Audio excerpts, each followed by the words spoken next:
and welcome to another episode of the Tom and Joe Show. For once, I, Joe, am doing the intro after 30 days of Tom doing the James Bond intros.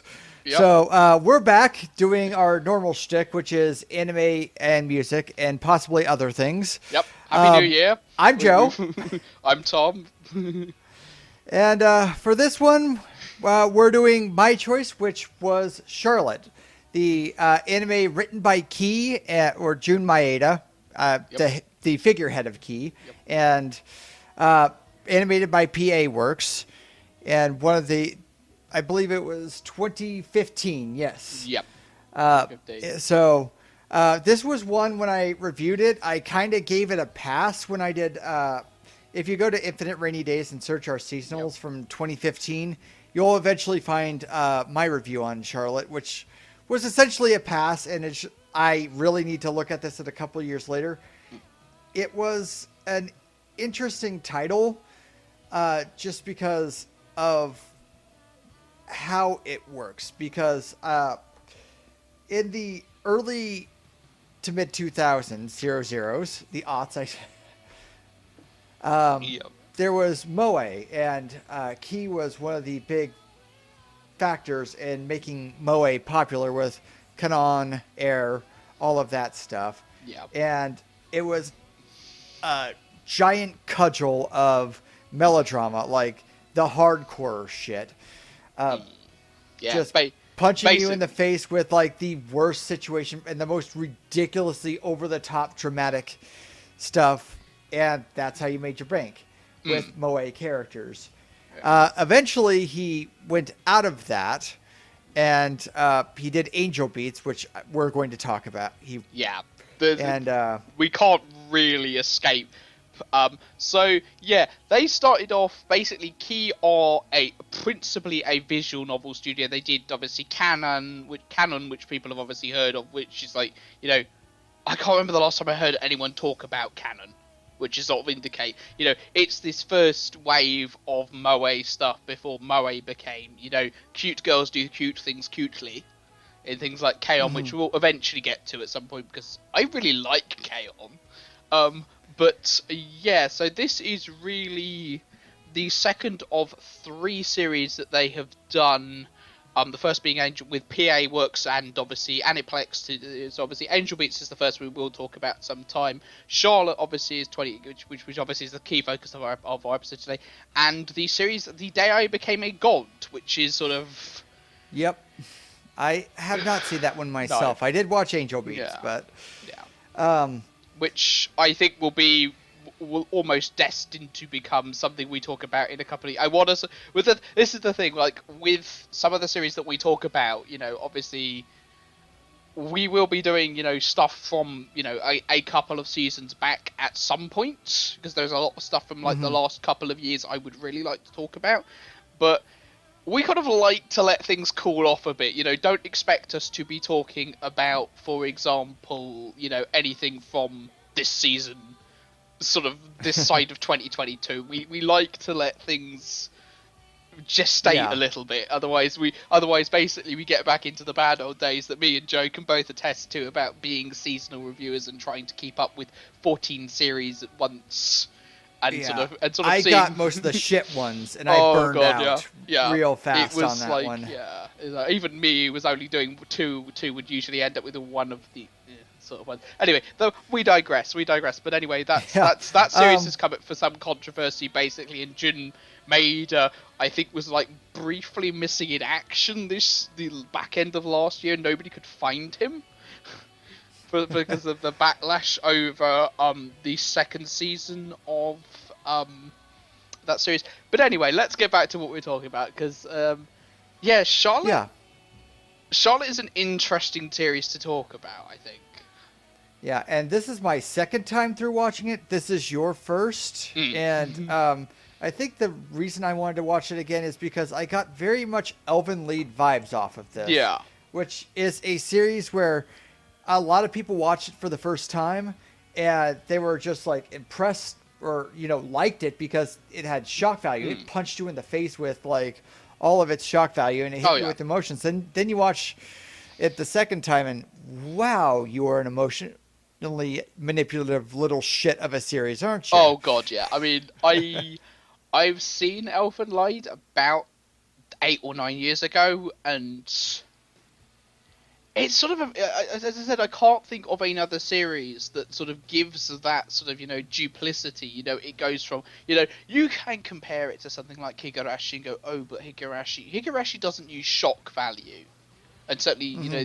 the stuff that the gentleman does, the Higurashi Mr. 007 doesn't do that in the same way. And I swear that, by the way, the only thing that people ever remember Elfen Lied for is the opening. Like, the opening Yeah, of that series I is I like... had a f- I had friends come up to me and Yeah. like I'm the anime guy of my group, and they're like, "Hey, I kind of watched this thing on Netflix, and It had nice music I and wanted to talk about it, but I didn't know who to talk about it with." And Yeah. it's like, you watched Elvin Lee, didn't you? Yeah. Did Yeah. it look like Gustav Klimt at the beginning? Yeah, that'll be Elfen Lied, mate. I know, but But yeah. Anyway, yeah. Let's so get back to this. yeah, Charlotte. Charlotte, So yeah. So, I feel... it's where to start with this, Yeah. because the reason I wanted to look at it and why I thought it would have the Mm. thing where it would I'd have to rewatch it is because I picked up the vibe that there were some very not good parts of it, and Mm. mainly the main character Yu Odasaka, Yeah, so who let's go. So Yu Arasaka is voiced by Koichi Uchiyama, who, aside from this, actually mostly voices villains, which should indicate mhm, everything. So you will probably remember him. He plays Roxas and Ventus in KH, Kingdom Hearts, so, used to doing interesting, deep characters. Soul Eater Evans in Soul Eater, a character in Mobile Suit Gundam. Yeah, but voices the Jin in the absolutely heartbreaking film Hotorubi no Mori, which is the one with the guy with the sort of fox mask, and then plays two I'm gonna probably completely mangle this name.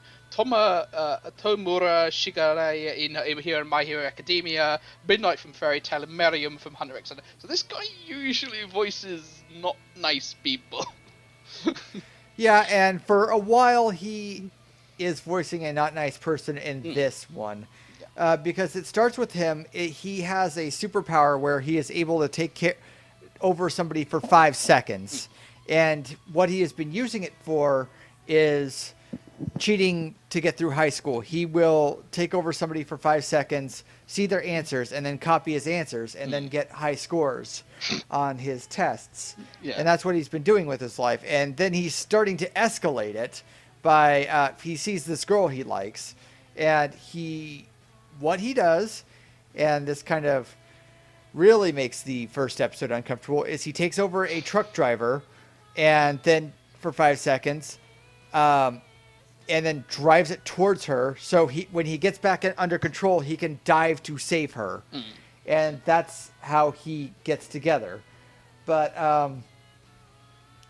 that what he doesn't know is he is being watched by this girl, now Tamori. Right. Her name is not Charlotte.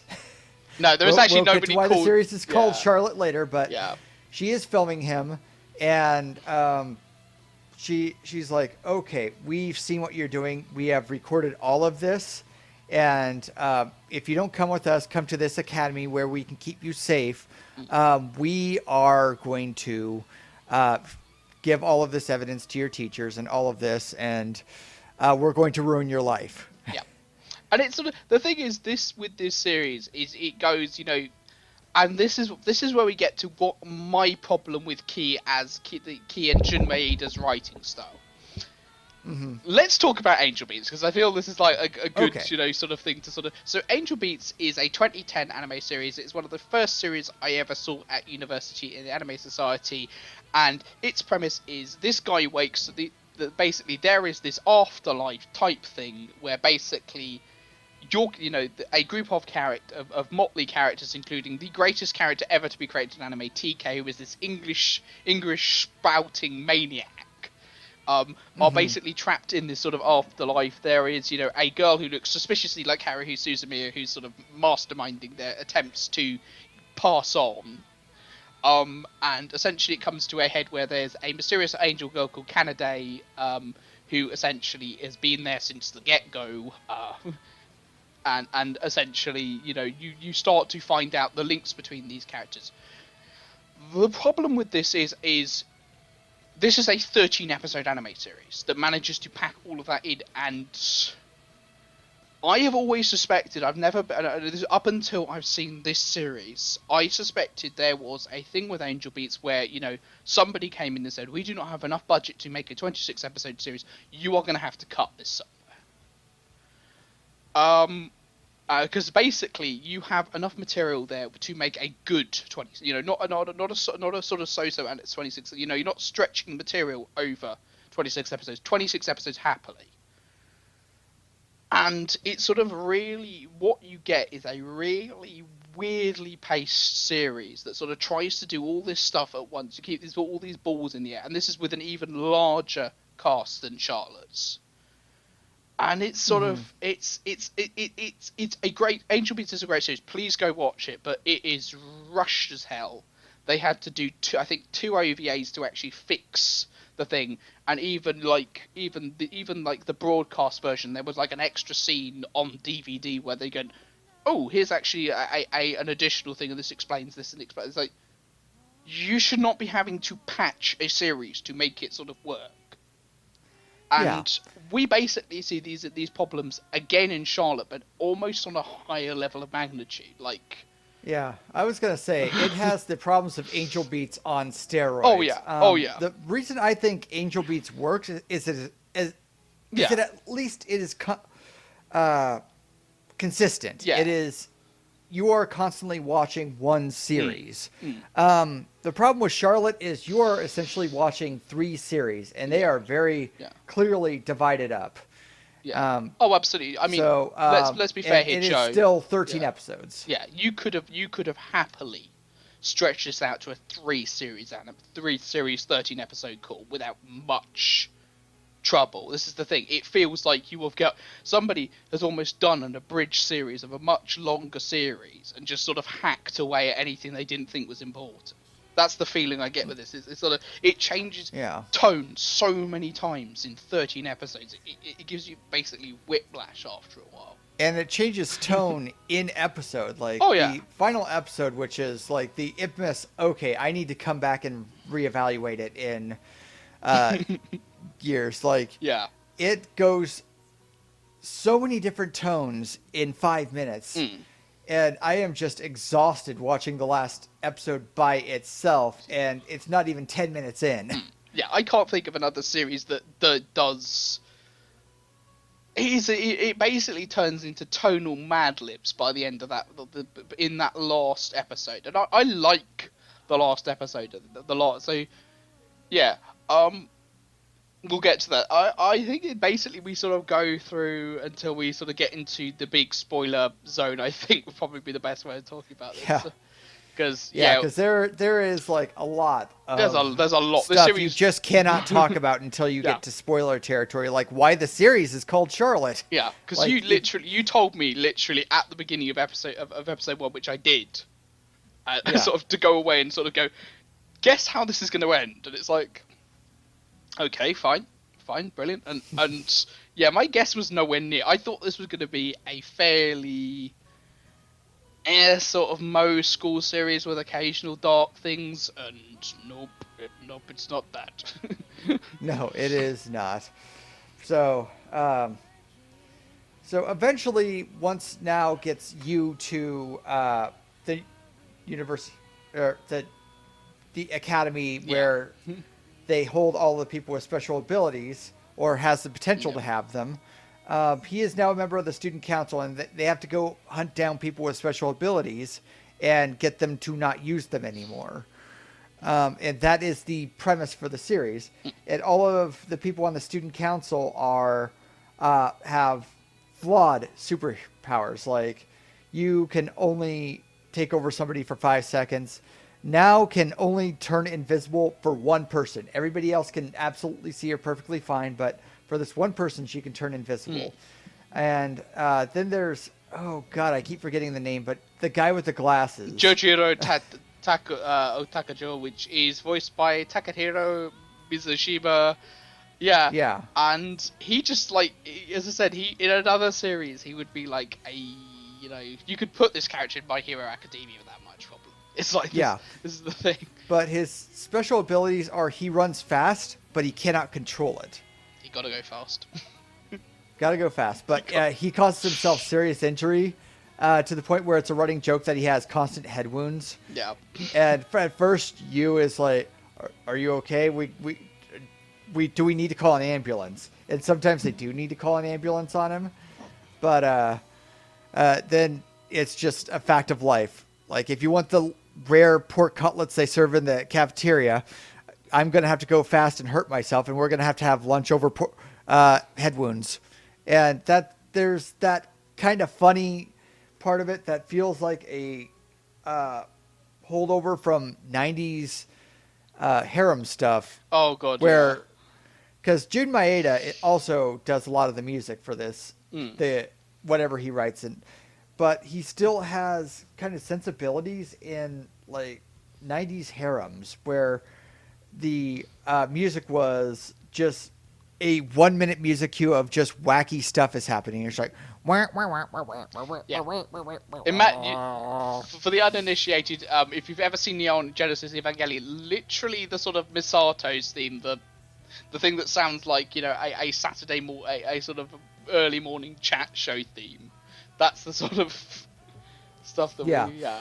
But there were two kinds of anime scores in the late 90s. It was either you had a full orchestra that did an hour of music cues, and you would hear those cues over and over, or you had this one composer who just noodled on a keyboard for a minute 30, and that was your music cue, and it kind of hit the mood, but it was just wacky antics music most of the time.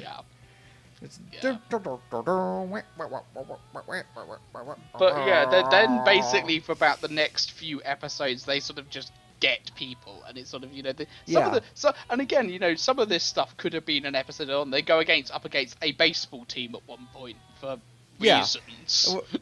It's really weird how much the baseball episode doesn't work, because I am the baseball anime fan of our particular group. I will, pardon the play on words, but go to bat for most baseball series. I will essentially watch them, but I did not remember there was a baseball episode here, and after I watched it, I still barely remember there was a baseball episode, because it wasn't much. It was just a basic episode where, he's using his abilities to make the ball curve and become a pro.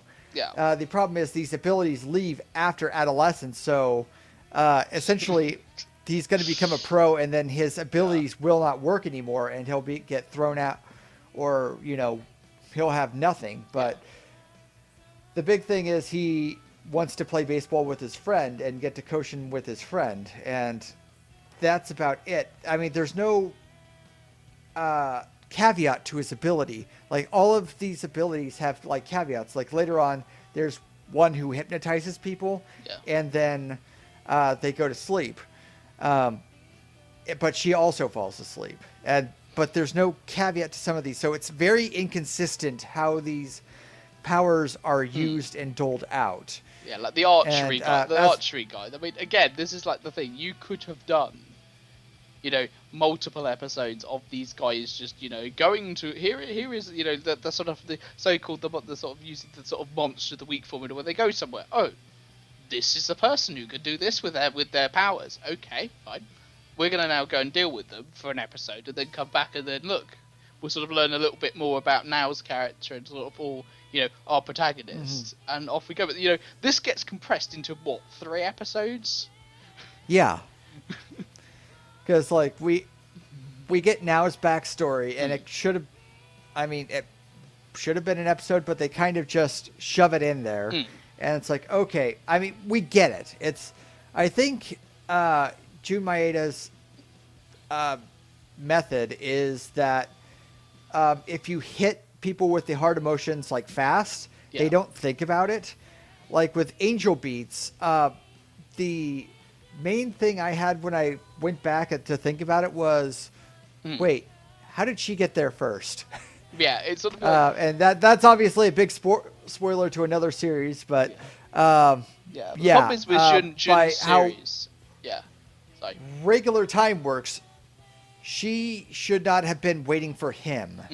Which it's just, but they have some writing bullshit in there, but so they hit you with a lot of these things at once, and so you just feel it rather than experience it and think about it, which works to a certain extent, but it goes way too fast in this series at times. Yeah.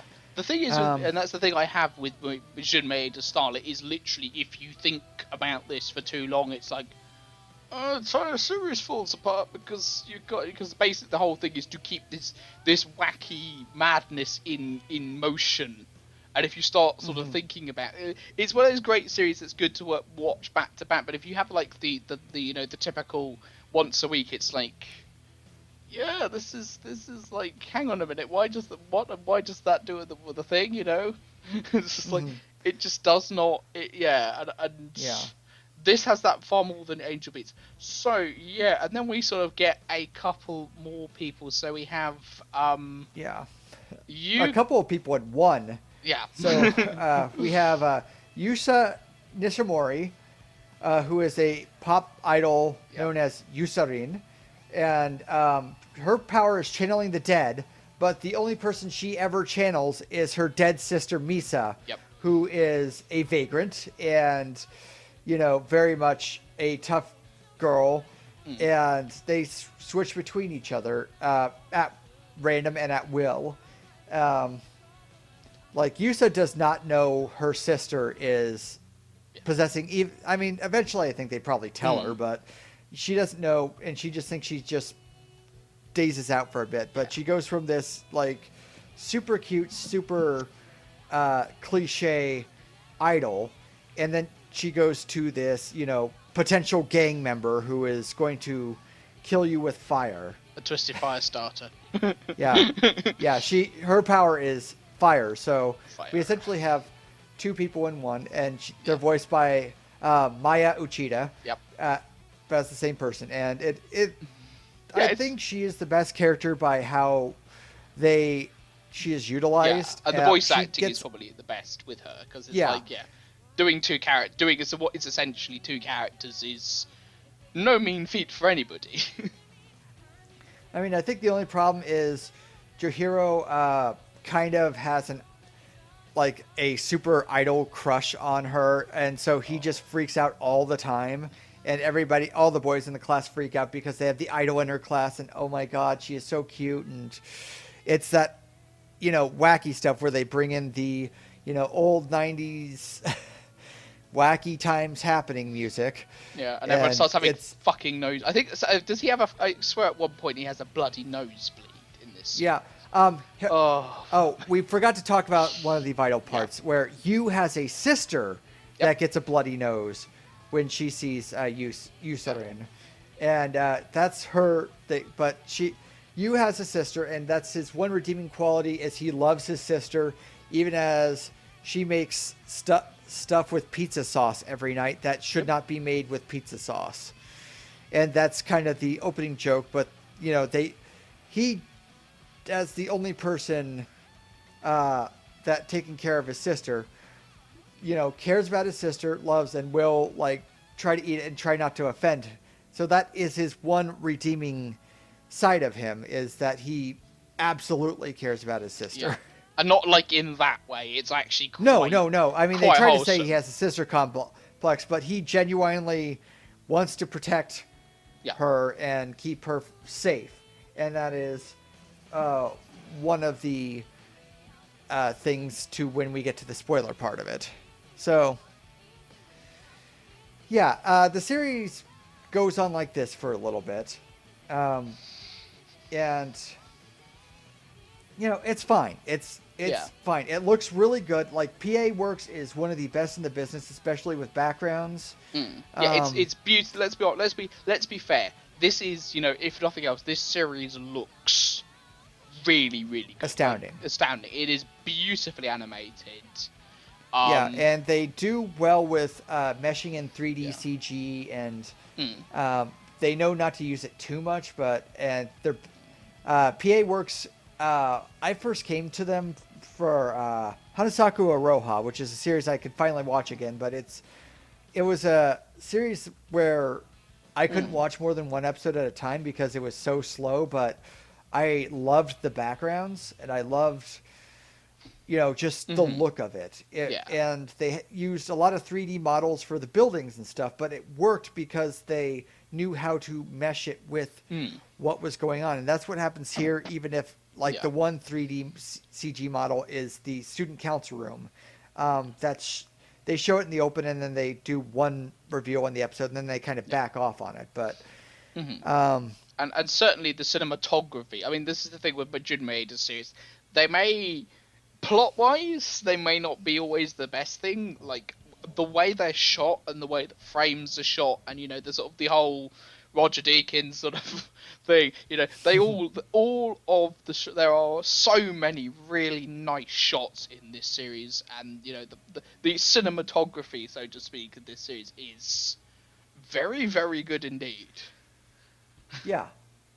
Right. I think the only thing, and another thing that probably put me on the like side when I first watched it is, the year before this, PA Works did a series called Glass Lip, which I am dead set that is the worst thing they have ever done. It is the biggest waste of time I have ever had with a PA Works series. It is just slow as molasses. Nothing really happens, and what happens doesn't really make sense. Like, they decide to... The first episode is there's some chickens, and they need to take care of the chickens in their house, and it's just like, taking care of chickens does not work like you think it does. Your house is going to be covered in chicken shit in 2 hours. And it just goes from an episode where they take care of chickens to, there's this sickly girl who has to have these tests, and they're going to drop some bomb on you, but they just constantly do not do it. They spend 3 or 4 episodes taking tests, and it's just so slow, and I'm just I just gave up on it because you're not going to do anything. You're just going to sit here and just be this relaxing series about these people I don't really care about. So when there's this episode where this series where PA Works, where it has the good looks of a PA series and stuff is happening, I'm a lot more gentle to it, even as I see there are obvious flaws, and with all key stuff, there are big flaws. Yeah. And I mean, another reason is one of the last things I did for seasonal was the Key series rewrite, which was actually based on one of their visual novels. Oh boy. And it sucks. It sucks. I remember hard. You complaining about this at me. It was It what is like this? Origin. The Gonzo movie Origin became a visual novel, and it became a harem visual novel. And I only watched the first season because they didn't know they were going to have a second season. There was months later it came with the second season, but what they decided to end with was the bad route. Oh. And yeah, the series just constantly had one scene that came way too late before they died that established why they were good characters. And it's just they did that for every single character in this show. And okay, I just kind of got so tired of the bullshit. And then there's the final showdown where half of the final showdown appears off screen. So you walk into this room that's wrecked, and no. So when it comes to Charlotte and what these people have done that is far worse, I am a lot more gentle on it. Yeah. And I I was a little more positive than I was coming to this series a second time.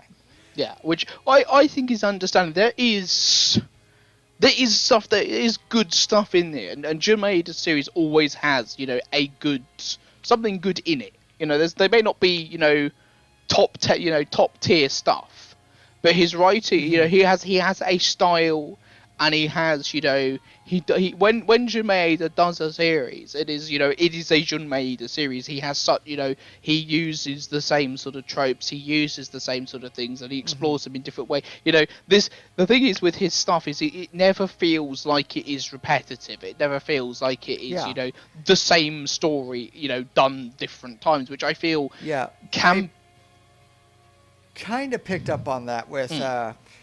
If we go back to Angel Beats, he has a type for the main female lead, which is the no-nonsense head of this organization who doesn't really put up with a lot of crap and kind of understands that the male lead is a perv, but it kind of lets it slide until she can't. Yeah. So there's that. The lead from Angel Beats, that's the lead from here in Charlotte, and that's the lead to Rewrite, and they are successfully 3 different characters. Yeah. Although the one from Rewrite is, okay, if you get through this and promise me you save the world, I will let you touch my boobs. So that tells you where Rewrite is at. Yeah. Now is an entirely different. She is numb emotionally because of what was done to her brother. Her brother had a special ability to change sound waves, and he was doing that with his band, and they were about to get signed and go somewhere, and then scientists picked him up and started experimenting on him, and they ruined him as a human being, and that made her emotionally numb to interpersonal relationships and just kind of going about business. And that permeates now as she kind of goes through the series. And obviously, you and Now are going to become more of a thing. I mean, they have the love-hate relationship with each other, where she first meets him as a despicable person, and then eventually he becomes this better person throughout the series, and then relapses into becoming a terrible person, and then kind of comes back around. Yeah. And it works well enough, I would say. But she has a very good kind of humanistic bend where she is emotionally numb because she has to be, because of all this things she happens, and she has to make sure this doesn't happen to other people. And this is the thing, she's probably actually the best character in this series, with the possible exception of as I said, Yusa Misa, which is, is great. Is a really well written character, and a very well, sort of thought out character. Yeah. Yeah. So it's sort of like, the first 4 episodes of this are very good. Are solid, school series, and then it starts to do weird stuff. Yeah, I think we need to get to a spoiler section. We need to. We are now into the spoiler zone, I'm afraid. We have to, because there is just a split from the premise to then what this series becomes to be about. So we eventually get to episode the point 6, where okay. So they are chasing somebody with collapse. Yep. And it turns out it's Yu's sister. The thing about this episode is you can see where it's going from the front, because Yu's sister has this guy who likes her, and she turned him down. But there's this other girl that glares at him, and you can just tell she is the quiet, violent one who wants this person. Yeah. And is going to turn violent on her, and that's going to cause tragedy. Sure enough, It does. She pulls a box cutter, and I thought, oh, here we go. Yeah, now I know what's going on. Brilliant. Yep. Yeah, and then her Yu's sister starts to collapse, and it destroys the entire building, and it kills her, or it kills his sister, and then Yu kind of goes into a downward spiral, which, watching it a second time, I have a little bit more empathy towards, because it is a genuine expression of grief and, just depression after the one thing you have based your life on to protect is gone. And I personally thought it was one of the best episodes of the entire series, but as I said, I feel the problem with this series, from my perspective, because I'm one of these people who sort of actually really likes series that goes, no, we are going dark, and we are going so dark it's going to actually scare you. It's like, it feels like there are about, as I said, about 3 or 4 series just sort of inside this series, all wanting to get out, all of which would be interesting series on their own and interesting things to sort of, explore. But we never get the chance, because this is, this series is on this bizarre harem scarum trajectory. And it's like, okay, we are going to try and put 3 or 4 series into this series. So, yeah, episode 7 is like, holy shit, this is actually really well done and really well dark. And it's sort of really interesting to see, in the space of 24 minutes, this character just go from, happy-go-lucky, slightly perverted character to basically slightly off-kilter vigilante to guy who is literally going around whatever sort of Japanese city this is and pretty much trying to kill everyone who sort of he comes across. Or anybody who gets in his way. Yeah, and it's sort of,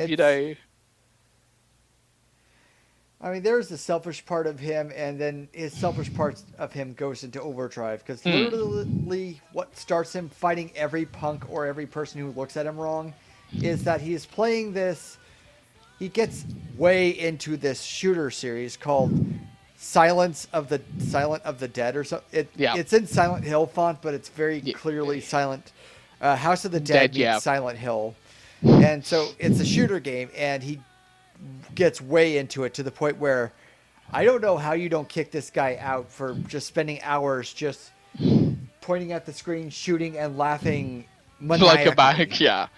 It's like, the sort of thing you put in a sort of a second-rate 2000 superhero movie to show your character is, your supervillain has crossed a moral event horizon and is going to become evil. It's like, yeah, but sometimes I feel, some text is for cowards. It's very much sort of like, if you really want to show what a teenage boy, who has lost basically everything. He's clearly lost his parents at some point prior to the series. Spoilers: his brother is sort of he's completely forgotten about like another sibling, and he has basically lost everything. He's just completely dropped out of like anything. Yeah, what else is he gonna do? He's not. He either sits around in his flat or he sits in front of video games. Doing that. Yeah, and then he just starts, putting his anchor to hurting anybody who gets in his way. Like, there are 2 punks who are playing the shooter game and they will not stop, and so he gets violent on them. And then if you come across my path again, I will kill you. And then there's another punk where he like threatens pretty damn harsh eye violence, like stabbing him in the eye, which is maybe it's just harsh because I don't like eye violence. Yeah, I mean, I will say this: we'll get to that later. The way this series actually animates its violence is like top notch. It's like, this is really nicely animated violence. It is meant to portray violence as a terrible, horrible thing that it is horrific, and but it pushes me kind of away from the series a little bit, just because I know when people go to bad places, they go to bad places, and I'm supposed to understand that, and that's but they go a little far with it, and it gets to the point where I'm already not much of a fan of Yu because he has the selfish side. Of course, imperfect characters, and they have to build themselves back to redemption, and I get that, but he is a little much. Yeah. Especially to the point of trying to get a girlfriend and almost killing a guy to try to get a girlfriend. Yeah. So that's where we start on our base. Once we get that, it is very hard to build him back up. And they almost do, and then this happens, and then he goes back down. Then he has, the redemption arc. Where it turns out Now has been watching them this entire time and just been invisible to him. And they have been watching him just wail on people. Destroy himself. Yeah. Yeah, and I think that's again, this could be, I hate to keep coming back to this. This could be, 2 or 3 episodes. This could be, okay, this slow slip, into basically mindless violence and, into grief. But, it's like... this is like one of the few times I think what Jun Maeda does, the brevity of what Jun Maeda does works to its advantage in this episode. Because it's like, because otherwise it would just become, this incredibly depressing series of just like this guy going to pieces. And it's like, yeah, I can kind of see how if this was a more grounded series, I could see that, but again, his pacing sometimes does this really nice thing where it goes, I do not need to have 3 episodes of this when one really well written episode will do. Yeah, but sometimes there's things where he needs 3 episodes and he makes do with 1 episode, and it works both ways. Yeah. But and then we have the short redemption arc where things are back to normal with, everybody. And then the next series happens. Yeah, it is very much like, hang on a minute, what? Because they shove us right into a... well, there is one episode where Yu finds the lead singer to now his favorite band, Zend. Yeah. And she is blind, but which is weird, and it makes me ask questions that they never answer. I think it's best that they don't answer it, but she implies that she became blind in exchange for her career and doing whatever she wanted. Yeah. But Now's favorite band is Zend because it was her brother's favorite band, and they used the lead singer to go to Now's brother and calm him down because he literally rips out futons every time he is trying to compose because his brain is so wrecked he thinks like ripping apart everything is composing. So the lead singer of this band, who is from America and talks in a lot of English and is a Japanese weeboo. Yeah, basically. Which is weird having a Japanese voice person speak English and be a weeboo. It's like, oh, this is how you see us. I see, right, yeah. So yeah, Zend are, so this is a really weird thing. This is the thing with like Jun Maeda's stuff. There is a full 2-disc version of Zend where as I said, I would probably, if you may well be listening to it right now because I might just put this as the soundtrack for the this episode. So yeah, both the bands, so they're both which is obviously the How Low Hello, which is the Idol thing, and Zend.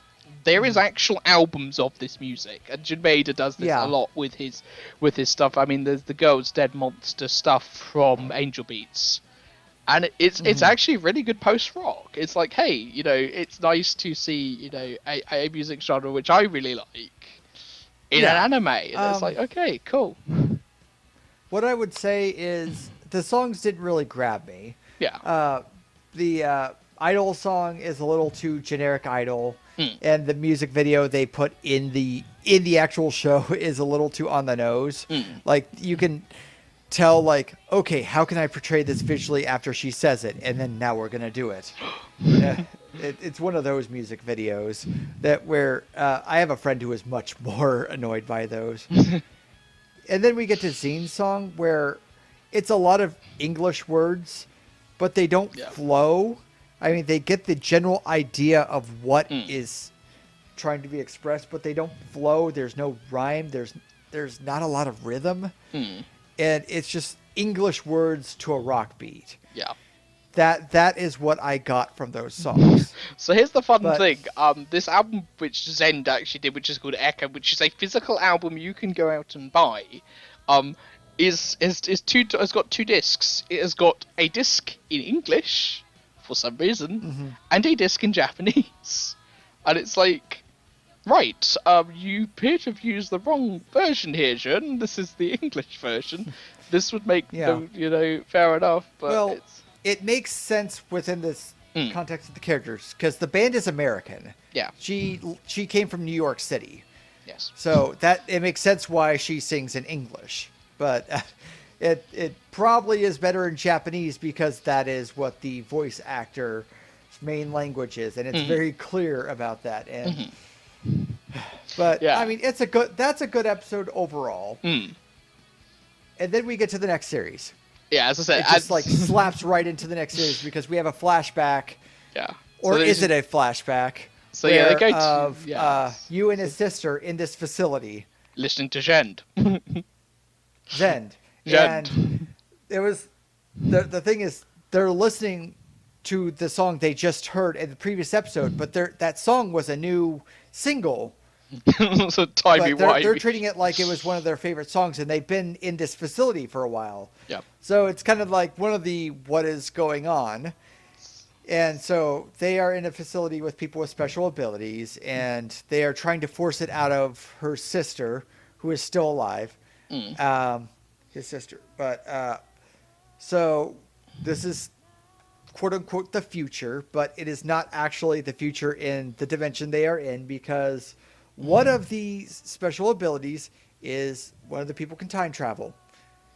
Yep. So they are trying to stage a jailbreak so they can time travel and create this alternate where we are now. And so it explains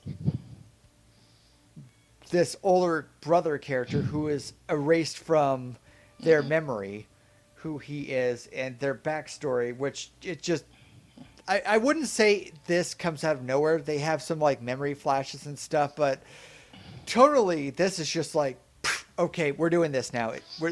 They're dropping this big bag of this is what this series is now, like right on your desk, and you're gonna have to go through it. Yeah, you have to come in Sunday for this. But yeah, so you should say fucking how do you pronounce this fucking Japanese names? Shunsuke is voiced by Daisuke Ono because hey, why not? And he is basically his friend Pooh, who is he's called Pooh for some reason. He's played by who is Takehiko Hito Kumigami Kuma Pooh. Yeah, fine, I understand. He has been that guy. So basically, there is this guy who mysteriously comes into the student council room, goes to a thing, sopping wet, and just points and goes, right, there's another one there. There's one there. He does like teleportation or something. It's like, and it's revealed after a while that he doesn't actually need the water. It's just done it so he can't be recognised. I was like, okay, Anime, I see where you're going with this. But it's another one of those things with the inconsistent powers where he has this power the whole time, and there should have been this thing that keeps him from, utilizing it greatly, like getting entirely wet. But that's not the case. And most of these people, that's not the case, that there's an issue. Because they will meet one of the people who like can hypnotize people and make them go to sleep, but it makes them go to sleep. And then there's the person who can teleport through walls, but it takes a lot of energy. And then there's just the person who can erase memories willy-nilly. Like, they don't have anything to fall back on. Yeah, they don't have any problems with their powers. But yeah, and basically we have this jailbreak, and he goes, hey, you got to go back to the future. He basically, Shinsuke has just been like repeatedly doing this time loop for like you know, multiple. It's never indicated how many times. It's basically going, you know, okay, going back to the past and sort of, you know, continually building up and sort of, you know, doing the sort of, you know, the typical time leap thing where you sort of you know, the whole Groundhog Day shit basically, where you goes, okay, now I know that like betting on this, on these like these five horses, or you know, investing in this company 5 years earlier will get us a lot of money. Fair enough. And it's like, and then he gives it to you, and his power was not taking over people for 5 seconds. Nope. His power is plundering other people's power, which I am surprised he did not discover this earlier. Yeah.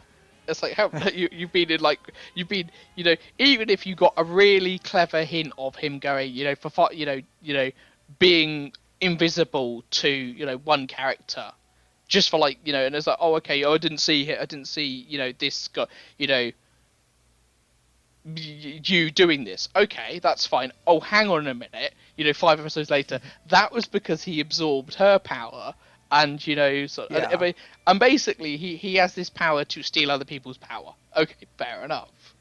And it's like, okay, I'm with you on this. So but it's my biggest problem is this series kind of erases its own urgency at times, and it kind of erases what it does, and it will hit you in the face with a sledgehammer, and then it's like, oh, healing spell, you're good now, and then hit you in the face again, and that kind of bothers me to a certain extent. I mean, eventually they do settle on some sort of permanence to this series, but it takes a little too long to get it, because what he does after he takes over the time traveling is he deletes the thing where his sister dies. He makes it not happen. So he goes back to now and says, okay, would you believe me if I said I could travel through time? And it's like, she is surprisingly believable in that. And so they get together, they stop that, and so they're in this new thing where they're on another track to where Now and you are trying to get into this relationship where she has not seen him turn into this horrific human being, and he has redeemed himself, and he's starting to realize, you know what, I have feelings for now. But she is an emotionally distant person because of what happened to her brother. And wait, no, you're another series. Fuck it. Yeah. You get punched with another series. So and what's happening in the rest of the world are these syndicates coming together with people with special abilities. And it's not like the syndicate they have in Japan where everybody's nice and they're trying to protect people. No, these are people who are doing it for dastardly reasons. And so they have apparently been planning this for so long that the time travel ability means nothing, because they planned it way before they acted on it, so they did not know where they could go back to and stop it. And so they have held this one extreme supporting character's family hostage. So until they give them all the information to invade their facility, and they kidnap Now, and they want you. So you has to confront them. And the first thing they do is they slash out one of his eyes to keep him from time traveling, because the time travel is linked to both of his eyes working. And then they have this kind of sort of fight where they were in for more than what they came for. And so, and again, they eventually could, and again, go ahead. Sorry. and again, they could have gone, you know, these guys, you know, working in the background for like 3 or 4 episodes. No, oh look, here are some sort of, you know, vaguely Chinese, you know, gangsters who are sort of, you know, have basically held this guy's family hostage for fuck knows how long. A little bit of American too, because they do speak. There are a couple characters who speak in very clear English who are minor characters. I think they actually got English voice speakers for them, which, you know, isn't you know, that unique for Jun Maeda series. Hence, you know, TK from Angel Beats. But it's like, okay, okay, these guys are we gonna never know who these guys were working for? Who these guys? No, they're dead. Okay, Yeah. they And then could have been just something. becomes Could be interesting. another series where what happens and he collapses the entire place where the hostages are safe, but only because of the guy who can sense everybody else's powers Yep. sacrificed himself to save Now. Bye, Pooh. Sorry Which, about your name. yeah. But then everybody's seriously injured, and it's about physical recovery because you got seriously injured and he has to go back to physical therapy, but he can never time travel again because he had his eye slashed out. And he has working, and it's getting back to that, and it's getting back to everybody is at odds with each other because what happened was so emotionally tormenting. And then it eventually leads to our next series, which is the final episode. Yeah. So you is... essentially decide all of these abilities are too dangerous. I'm going to plunder everybody in the goddamn world's abilities, so we don't have to worry about this heartbreak. Yeah. And along the way, we've actually found out what Charlotte is. It's a comet. It has magical powers. It's a comet that comes by every 75 years. So they turned Halley's Comet into this thing that gives everybody abilities. What they do is it sends the dust into the atmosphere, and anybody who inhales the dust gets these superpowers. Yep. I'm not a scientist. I don't think that's I don't think it works like that. It's a Jun Maeda series, so Joe, go with it. Yeah, you're going to have to. I mean, my thing is, this doesn't solve the problem. The comet is going to be back. I mean, I was half attempting them to go all the way, and he becomes an astronaut who goes into space, and his last act is, I'm sorry I can't come back. I have to crash this space shuttle into Charlotte and destroy it. While Aerosmith plays. I thought that's what was going to be the last part, but they have to, they set narratively what the thing was his redemption arc, which he promised to come back, and he did. But that is after he has like these 3 episodes worth of an anime series. Yeah. Where he starts like, this is all funny. He is taking over everybody's abilities and, can't get me, you stupid gangsters. I have shields. Yeah. Ha ha ha. And, thank you for this ability. And it starts off as laughs, and then it becomes more serious as he goes to like Afghanistan. And I think Al-Qaeda has this training center where they have people that are set to get powers. They have these people with abilities, and this camp where their abilities are about to sprout, and he can sense who, and he has this ability to accelerate illness, and they consider it an illness. So it makes them sprout their powers early, and then he takes them. Yeah. And then it becomes another episode where he is slowly losing his mind and his memories, and he is just doing this out of rote, primitive behavior.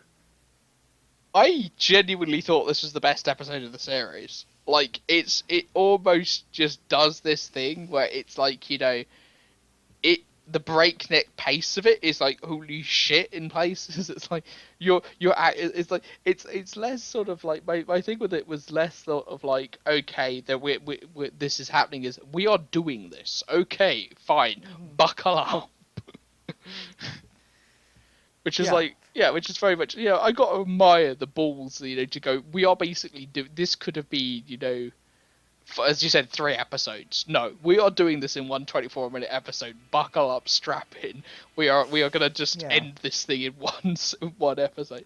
And I genuinely think this is where you is most interesting, because you sort of see him go through these different guises. He ends up being called, I think at one point, the One-Eyed Reaper, and he just has there's like a scene in this, I think this is literally 30 seconds long, which is just him breaking into a board meeting, and just and it's just this incredible, like, what the fuck am I watching sort of moment. No context. And there is one really, it starts off kind of comedically because he breaks into this car of this one person, and they have an entire conversation in English, and there's the translated English at the end where it's what they're actually saying, and then it's what he's actually saying in English.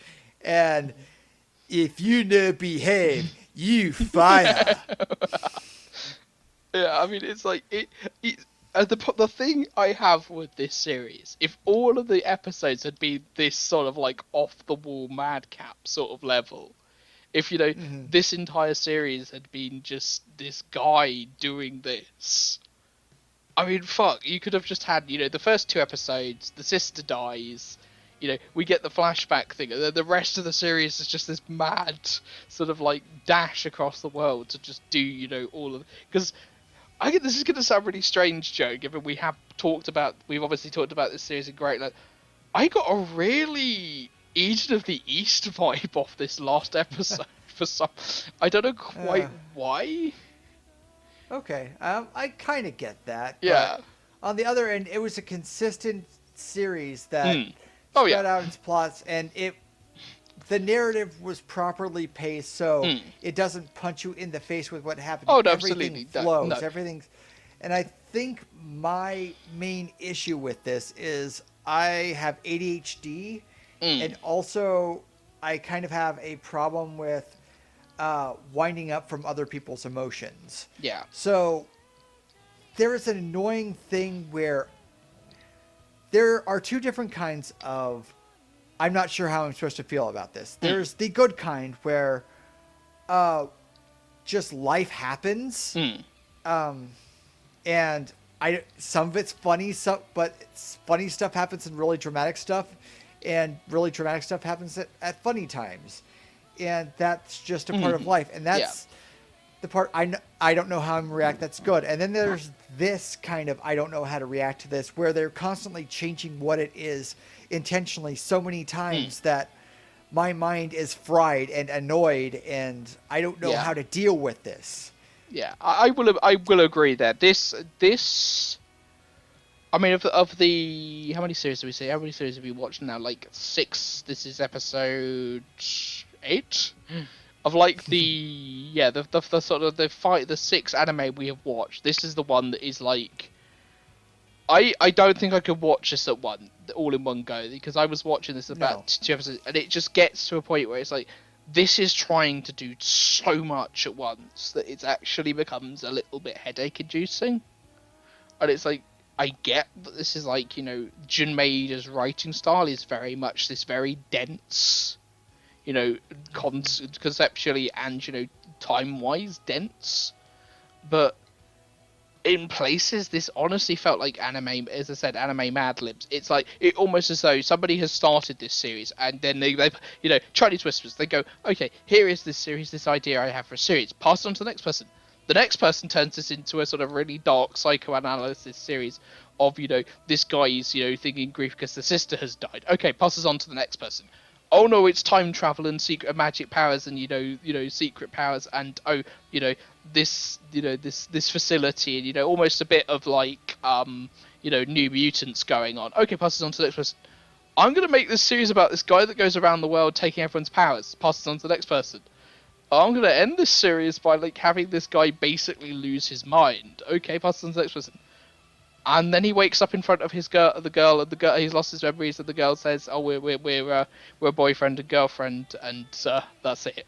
Yeah, and it's just he's like eventually getting back to his life. And it's like, oh my god, as I said, I'm not kidding. Where you could have made a 3-season anime series out of this, 39, 40 episode anime series out of this without much difficulty. Yes, absolutely, you'd fill in a few things and do this and do that and probably add another couple of characters to the team. But apart from that, it's like, yeah, this is so over the top rushed that it's like it loses something.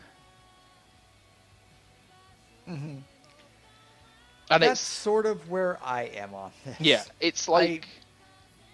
Yeah. Go ahead. I mean, the ride is incredible, but it's like you get off the ride and you're sort of staggering around. You're going, "What the fuck was that?" And particularly, it's like this started as a cute Moe series. How the fuck did this turn into basically this sort of, I don't know even how to describe the last episode. This sort of, almost, It's like the latter half of the Fox X-Men movies, Yeah. where It's like- Disney was going to get it back, and we had to rush this thing, and we made this.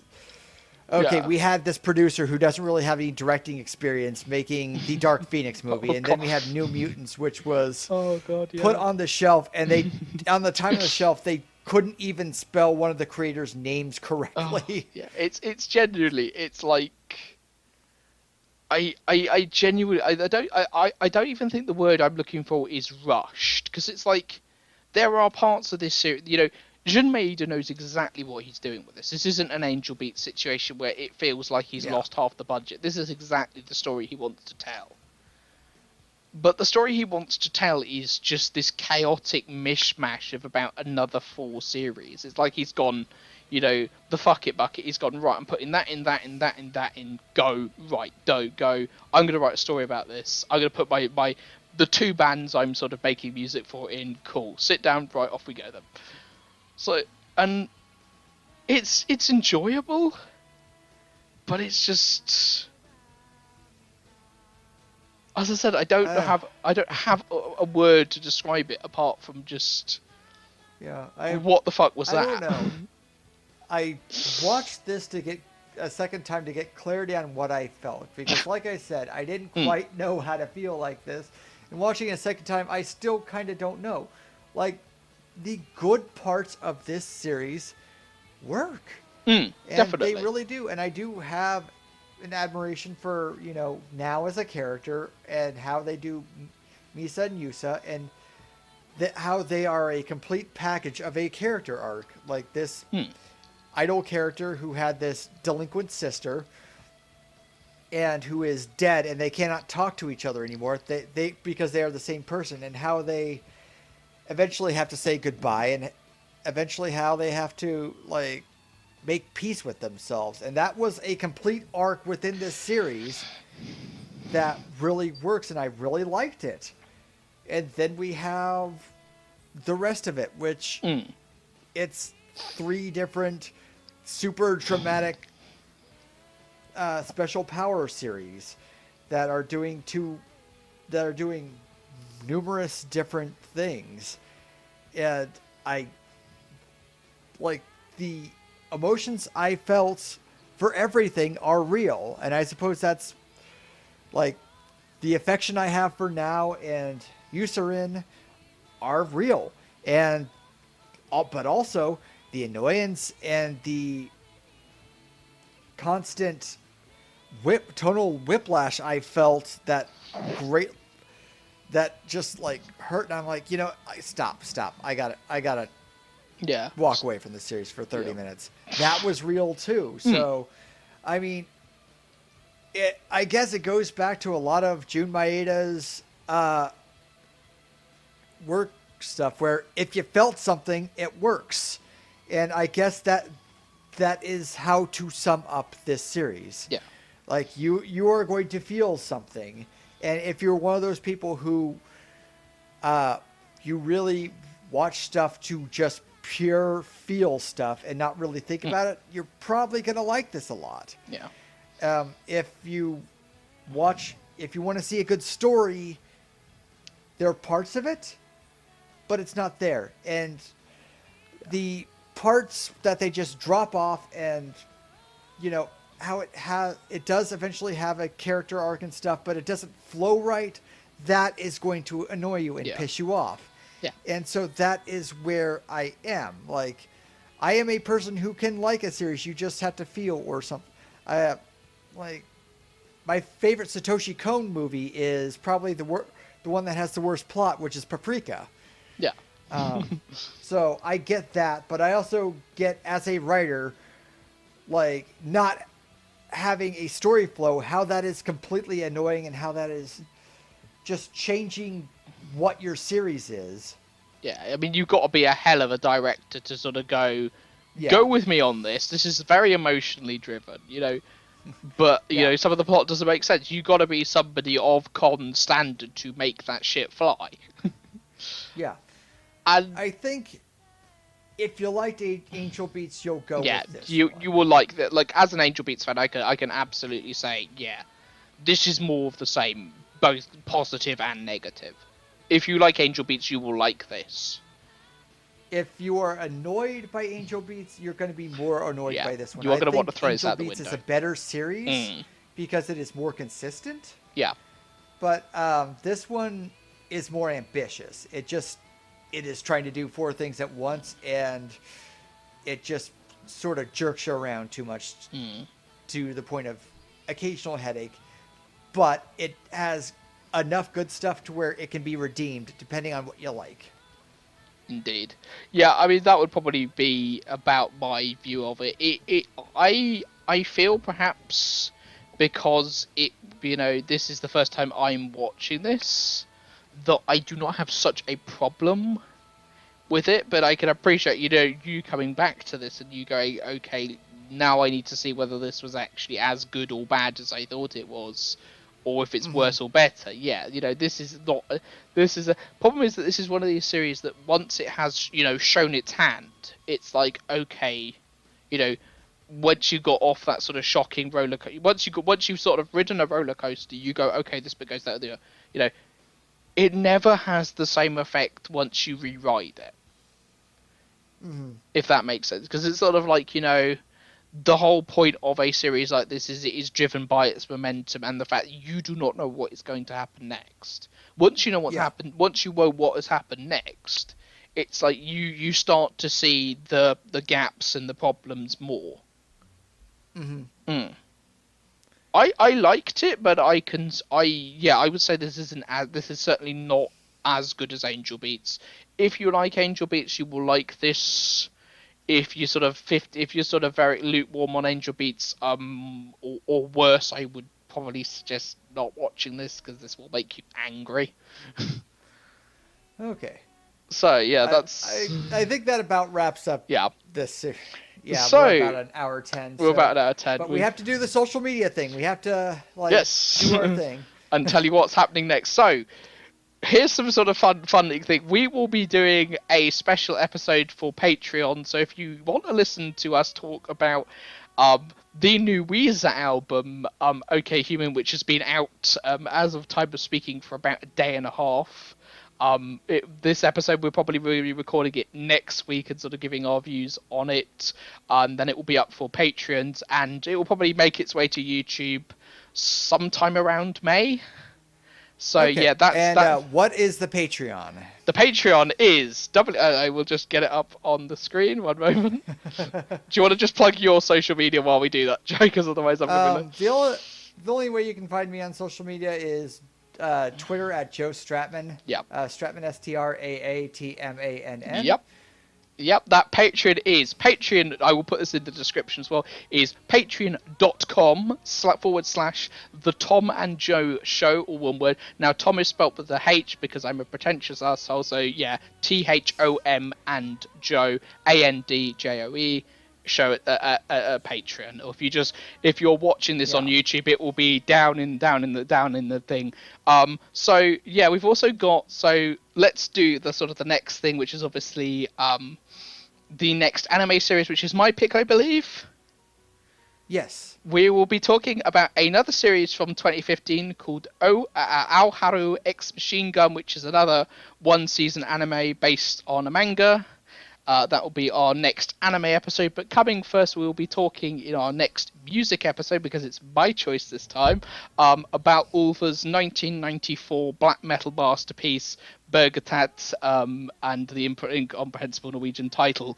So yeah, that's us. We will be back. So we're back into our more productive sort of time. We're back. We're going to be more productive, hopefully, this year.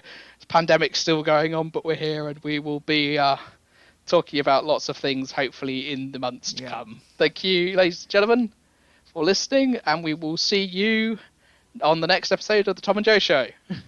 Bye-bye. Say bye, Joe. I said bye. You said bye? Bye-bye. Bye-bye. Okay, I didn't miss. There we go. Bye, ladies and gentlemen.